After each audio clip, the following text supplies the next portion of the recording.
Ecuador against New Zealand in a 2-0 win in Harrison, New Jersey at the Sports Illustrated Stadium.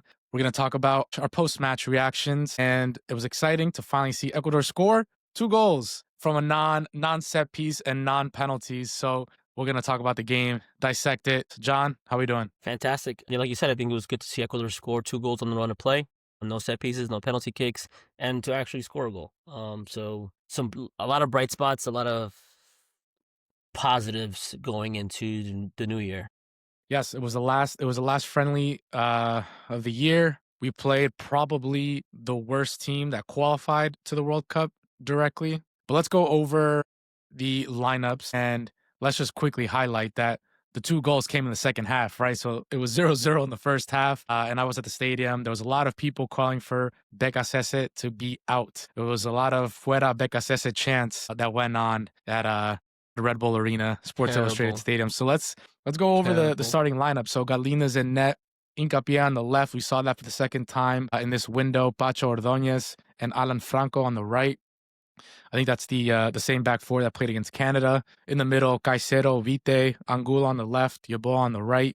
Plata played in the 10 role. And then Leandro Campana started as the 9 over Ener Valencia. It was great to see Campana get a start. And he got the second goal. He finally got his first goal for Ecuador on the senior level. And it was great. It was great to see Campana get his first goal. But let's talk about the whole game as a whole, because obviously the first half, I think the whole game Ecuador dominated, right? I think we could say that pretty soundly. Yeah. Ecuador dominated. They were always on the front foot. They gave up, I think, one chance to New Zealand that if the guy tucks it in first post, it's a 1-1 game. But overall, it was complete domination by Ecuador. I wasn't impressed by New Zealand at all. I think we dominated them from pretty much beginning to end. But give me some of your thoughts. I think the positive here is that Ecuador has depth. Ecuador has guys that can play in and around different positions and produce quality. For example, Plata and Yeboah. I think there are 2 best players probably in terms of linking up in the attacking third. And I think Plata, if he's consistent playing this way, he's absolutely dangerous in every aspect going forward, right? So he plays the 10 role really well. He pops into pockets, pops into holes, can play on the half turn, and he likes to go 1v1. Positive there, finding himself as a 10. Finding himself linking up with Yeboah, hence that's how they got the first goal. Linked up together, great finish. Our defense, I think I'm always going to have something positive to say about them. Top tier. Hincapié, top class. Pacho, incredible. Ordóñez, for those who don't watch Club Rouge at the club level, guy's class. Guy's absolute class. He's gone. They re-signed him, but they re-signed him to get, so he doesn't leave for free. Correct. But he's definitely gone. He's incredible. He's fantastic. So, and I think Alan Franco is just our utility guy. So a guy can play in the middle of the park. Guy can play outside right. I do think Castillo, who came on for him, was great. He was great. So I think lanky. He was like a lanky Caicedo. Yeah. So he was very good. So I think I agree. And then another positive in the second half, our midfield dictated the tempo. It was quicker. It was quicker. So when guys like Vite and Caicedo up the speed of play, which is what I've been asking for, John. Yeah, correct. I've been asking for this. It's a lot better, right? So the build out was better in the second half. Our midfielders are making better runs. They're checking in or they're pulling away into space to receive the ball. And when they do that, they're able to break lines. So in the second half, when you pick it up a bit and you kind of give a crap a little bit at the quality that we have, it's gonna give us the outcome that we want, right? So we created chances, multiple chances. It could have been like 3-0, 4-0, but we put away the chances that we should. Positive, Campana getting his goal. His Lincoln play was great too. He was working hard. I saw him multiple times coming into the defensive end, making defensive recoveries, moving around. His quality on the ball, back to goal was great. So, I mean, I think, like I said, it gives us depth because in reality he won't be the starting striker in the World Cup. It's just, like Ecuadorian fans need to just get it through their head. Ener's going to be the guy. Correct. That's it. It just sort that out, figure that out, be okay with it, and understand that you have someone on the bench like Campana who can show his quality and be there for us in difficult moments, a difficult period of time where we might need an extra tiger. Correct. Yeah. So Ecuadorian fans get antsy sometimes, and I was telling Kevin, I'm like, we've mentioned him here before. I'm like, we're mad at the coach, right? We're giving him negative feedback because we aren't playing good football, right? but he hasn't really made changes or put guys that we want to see in certain spots. And I was telling him because you finished second with one team, so I think he was using that team for so long, but then he was playing other teams. I think he got kind of exposed or he wasn't able to adapt to certain playing other teams. I mean, now he's using other guys in the different spots and using them again. Well, against New Zealand, I mean, it wasn't the best competition, but he did use it, and you look better. So your solutions are within the squad. Yes. So that's a positive too. For those who don't like the coach, that's a big positive that he has guys on the bench that can come in and make a difference. And he did switch it up a little bit, but for the most part, the core is kind of the same. Yeah. The back four, the central midfielders, but then you kind of switch up the wingers, you switch up the guy up top, you switch up the guy in the 10, and you see a bit more production. So I think that's a positive in terms of fans seeing what the gaffer can give. That's not the usual. Yeah. Yeah. So Yeah. I think for me, a few things, right? We've been asking for changes. We've been asking for different people in different positions just so we can see what else we have and what else they can give us. I think the problem was that this whole pot two, pot three scenario, it made these friendlies actually mean something. And so the fact that we were able to get results, the fact that we were able to get some ties in this last win, it helped us solidify pot two, which everybody is obviously excited about. So, yes, we can give the coach shit because we wanted to see new things. We wanted to see the style of play improve, but he got the results. He most likely got us into pot two, which gives us a better scenario in the World Cup. So, if we think big picture, the guy has done his job. Yes. Okay. Fine. I did like seeing Plata at the 10. I personally think when we play a weaker team, and we potentially might play a weaker team in the World Cup, maybe a team from pot four, this is our most, what I would say, our most like attacking team, mhm, right? With Avite, with Caicedo just being the lone six. six, with Plata being 10 and roaming.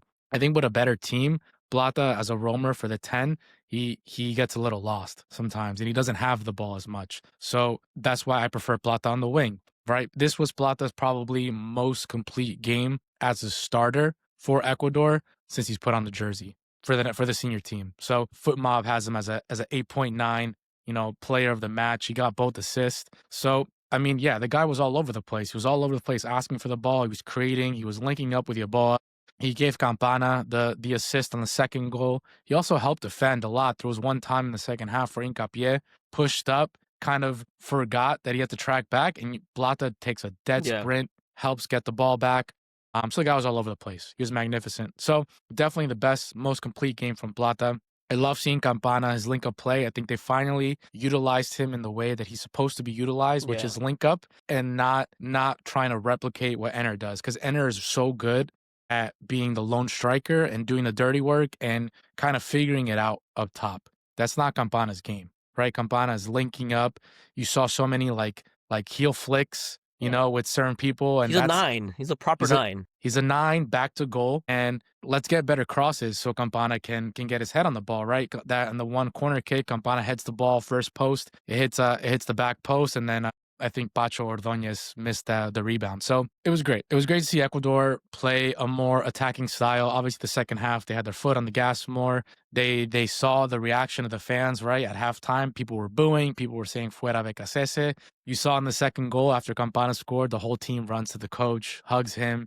They obviously want to back the coach and they want to, show their full support. So I think it was overall a great team win. It was a good team building booster, right?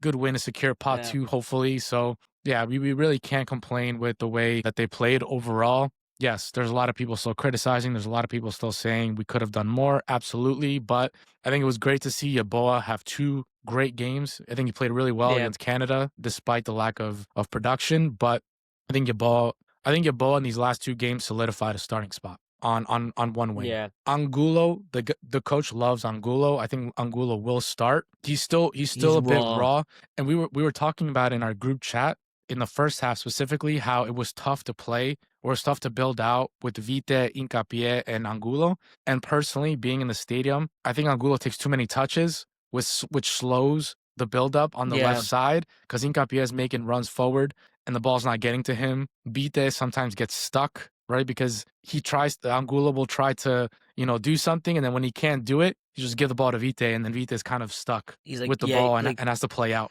kind of patched up, right? I just didn't like where Vita his movement off the ball in the first half, where when our like Incapia had the ball, where he was drifting to kind of want the ball, because Incapia would progress with the ball forward, and then Vita will kind of just take up that space where he's progressing towards On instead of towards the line towards a or lot central. like That's what right the towards the line central kind of mix, and I'm like, what's he doing? And I kind of wanted to see him make different runs, maybe expand the field more, maybe kind of like yeah, push forward so you can give that space to Incapia to progress in terms of the build out, right? The build out's a little different, but then in the second half the movement was better, and when you take less touches on the ball and you're able to release it quicker, I mean, it's you create more space by just getting rid of the ball quicker. So I mean, it's good, right? So I enjoyed the second half a lot more than the first half. for sure. That's for sure. So a lot of positives, and it's tough. Like people want this guy gone before the World Cup, and it's like not realistic. Like, hey, just back the guy for a couple months, and then let's see what he produces in the World Cup, and then go from there. I think I think you want that united front going into the World Cup as fans, as a country. So I mean, fans will be fans. Fans will be critical. People will bitch and moan and sing and praise, and when they're happy and they're sad, you can't win it all, right? So, but hey, listen, a lot to look forward to. Yeah, no, absolutely. I thought we mentioned too Castillo. I thought Castillo was solid. He was the one that took that Franco spot, right? That he kind of shifted towards the middle Mm-hmm. and kind of helped out. And he was great on the ball. Anytime he kind of lost the ball, he was so like tall and lanky that he just stuck his leg out and Recovered. kind of won it back. Yeah, so again, he was like a lanky Moises. So for me, that was it was interesting to see him play live for the first time. Obviously, I wanted to see maybe Kendry or the forward from Racing from the Spanish second division, Arevalo. Wanted to see him play. There was reports saying that he was a bit overweight, right? Which yeah, fine, but the guy's scoring goals, right? So you know what? As long as he's banging them in, I'm gonna give him a couple minutes if I was the coach. And people were chanting his name and asking for him. So hopefully this was a step in the right direction for Arevalo. He finally got to experience a camp with the squad. He finally knows now what he has to do in these next couple of months before the next window in March to find himself back on the roster and then hopefully make that push to get himself on the World Cup squad. I think Campana, with his performance, overall performance, the play, the link up play, the defending, the running, the goal at the end, I think he solidified a spot, at least in the squad for the World Cup, which I think he fully deserves, right? Yeah, for He, sure. in the U20 team, he made Ecuador, where he was a goal scorer in the Copa America. Ecuador won their first Copa America trophy in any level. So you gotta reward the guy for his whole trajectory and then him finally getting some minutes and finally doing what we all expected Campana to do for the national team. Yeah. So I think great last game overall. I think if we look at both games, it was obviously a disappointing game against Canada. Man up for most of the game, 0-0. I think I'll rate the international window as like a 7. I'll give him a 7 Yeah, out of that's 10, fair. That's a right? fair. Yeah, Yeah. that works. All right, so we'll look forward to Ecuador's performance in March for our next window. I think it's the last official window before the World Cup, and then there's this like mini window in May, June, right before the World Cup. So we're looking forward to seeing how Ecuador performs in the coming matches. See you, fellas.